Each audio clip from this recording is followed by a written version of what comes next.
Hi everyone and welcome to the episode 7 of Machine Learning with R, a very fantastic journey.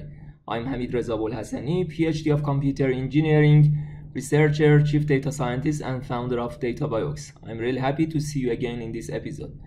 As you remember, in the previous episodes, we have worked on some machine learning algorithms like DBScan, density-based clustering, and we have worked on this dataset iris for classification of these types of iris based on this dataset, which is really good for some learning and training purposes.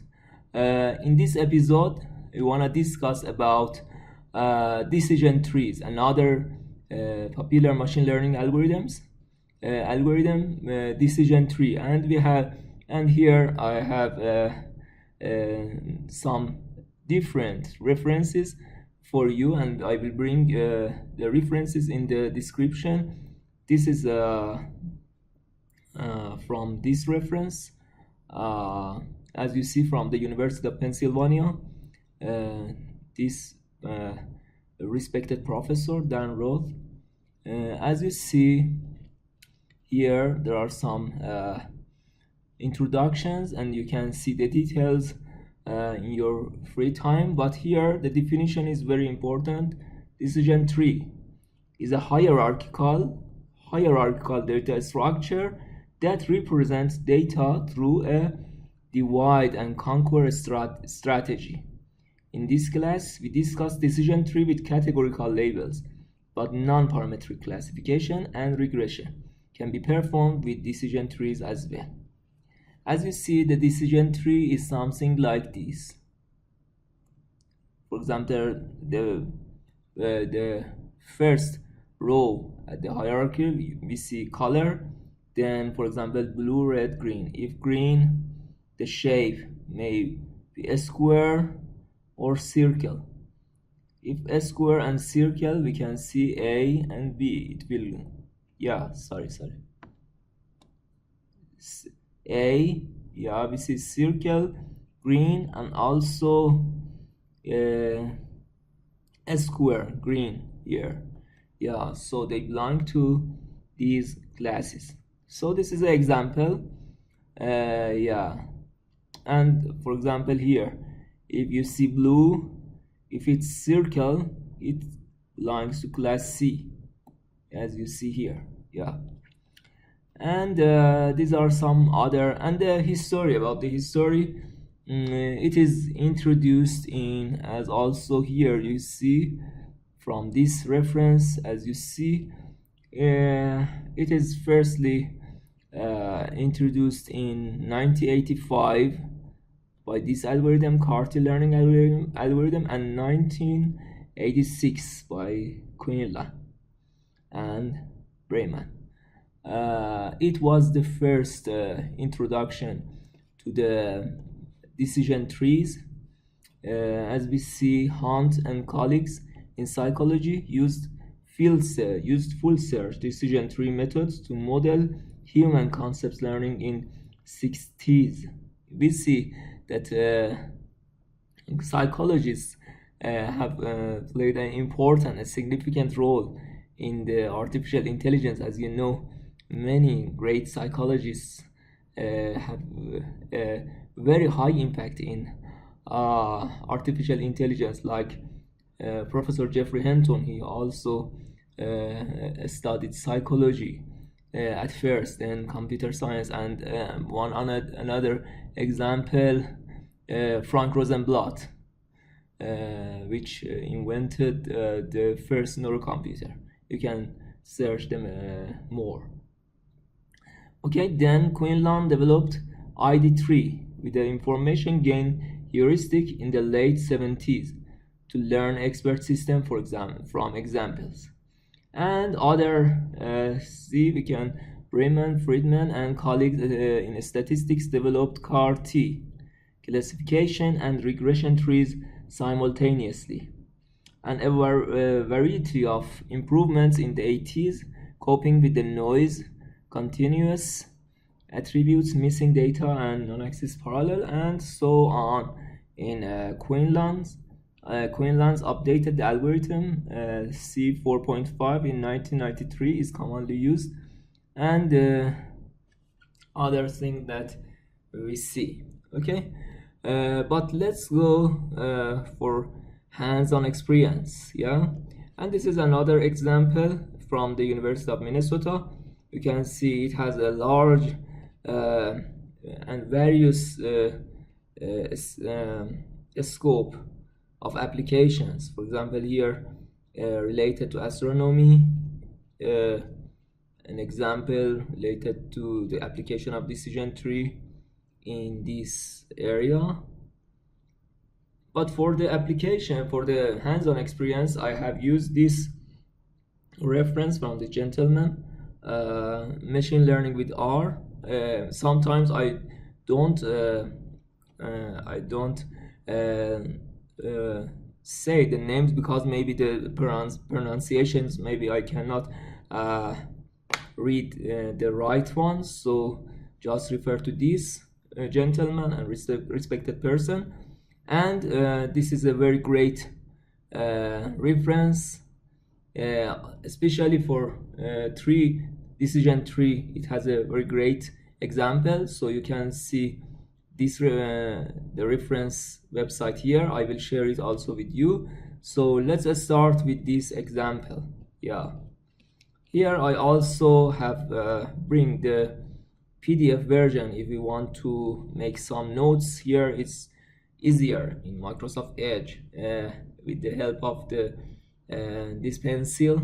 It makes it easier to have some notes. So this is the first example, again on iris dataset. We have worked on this dataset in the previous episode, so maybe I chose this example and this reference because it has also worked on this, and I found it maybe easier for you to learn. Okay, so first of all, let's open a new file. Then we will import library rpart. Yeah, maybe some of you, as let me run it, Control Enter, or yeah, maybe some, this is a warning message that no problem. Maybe some of you may ask that what is rpart library for, what is used for. So no problem, we can anything that is question for you in the R, you can get help rpart and see what it gives us. Yeah, great, recursive partitioning and regression trees. So this is our the purpose and the purpose of this class and this episode. We want to use a decision tree, so we should import this library. Then library for the plotting of these three decision trees, we need rpart.plot. Maybe some of you don't have this library and faced with an error, so for you can just install that packages, and yeah, install data packages and rpart.plot,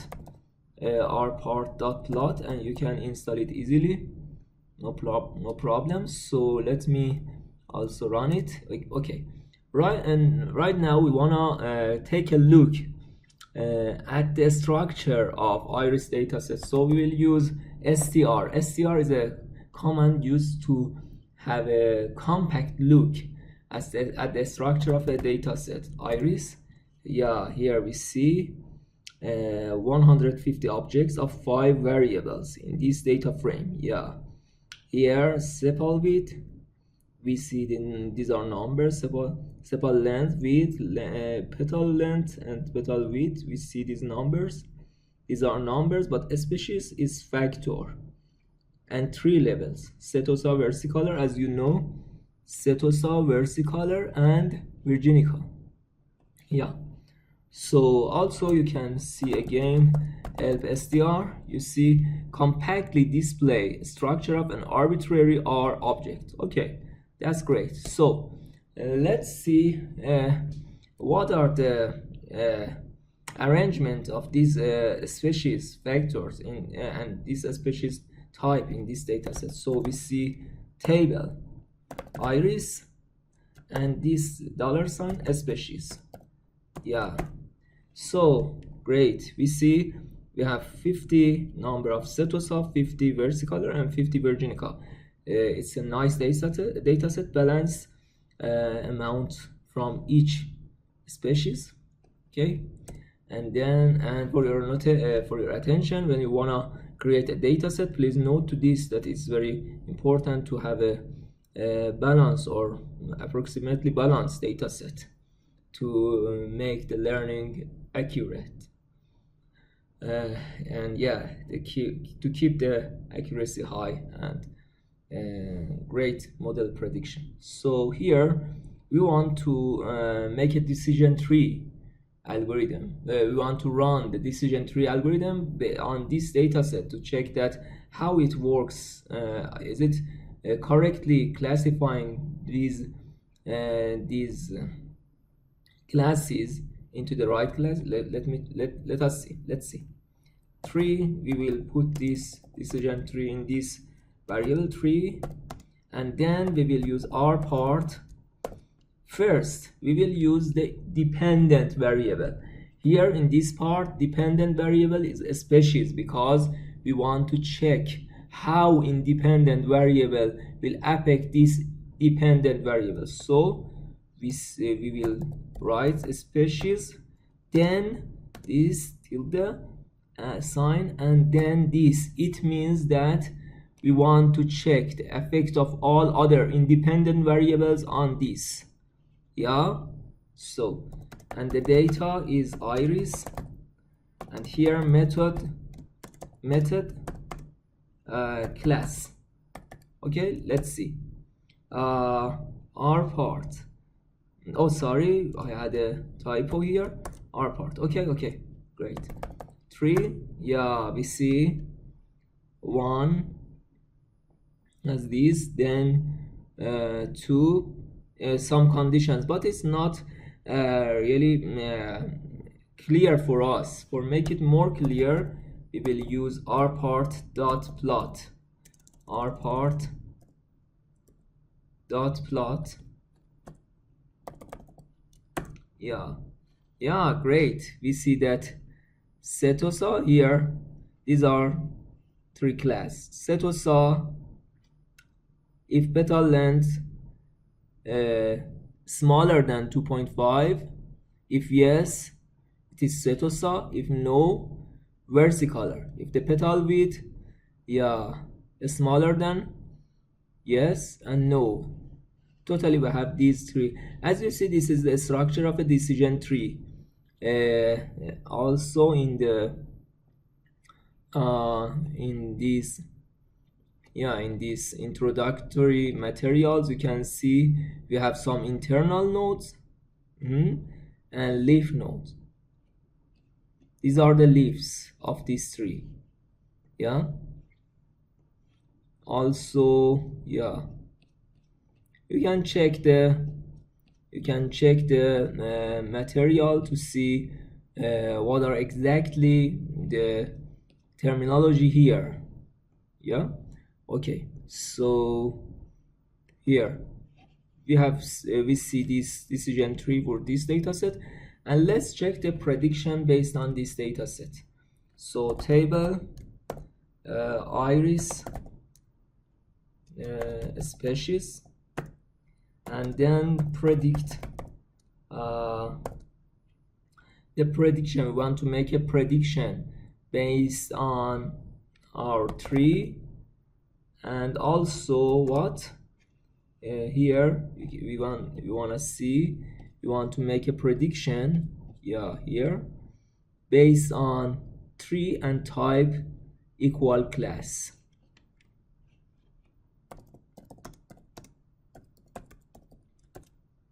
Yeah, we want to here we see that for Setosa it works great without any error. So Setosa is classified great. Versicolor has here 49